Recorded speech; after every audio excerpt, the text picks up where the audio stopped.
మున్సిపాలిటీలో మా చైర్మన్ అమ్మ కానీ మా కౌన్సిలర్స్ కానీ అదే మాదిరిగా కొత్తగా ఎలక్ట్ అయిన మా పెద్దన్న మా ఎంపీ గారు ఈటల రాజేందర్ అన్న కానీ అందరం కలిసి 7,60,00,000తోటి రోడ్లు కానీ డ్రైనేజ్ పని కానీ ఇవన్నీ కూడా ఈరోజు కొన్ని ప్రారంభించుకున్నాము, కొన్ని భూమి పూజ చేసినాం.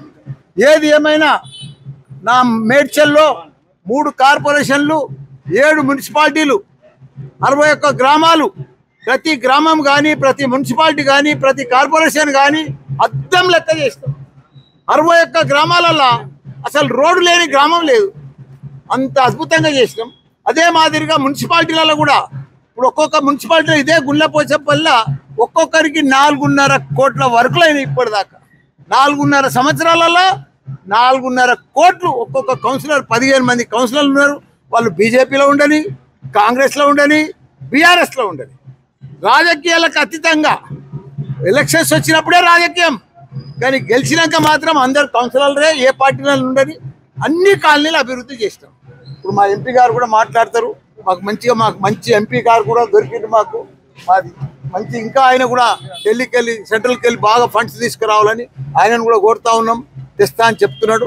అందరికి కూడా ధన్యవాదాలు.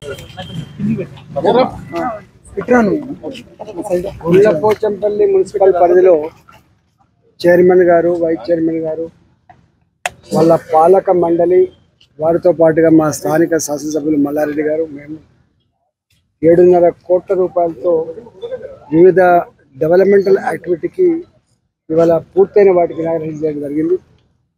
మల్కాజిగిరి పార్లమెంట్ అనేది గతంలో మల్లారెడ్డి గారు రిప్రజెంట్ చేసినారు. దేశంలోనే అతిపెద్ద పార్లమెంటరీ కాన్స్టిట్యున్సీ కాకుండా ఇదంతా కూడా కొత్తగా అభివృద్ధి చెందుతున్న నగరం ఇది. ఒక మాటలో చెప్పాలంటే న్యూలీ ఎక్స్పాండెడ్ సిటీ.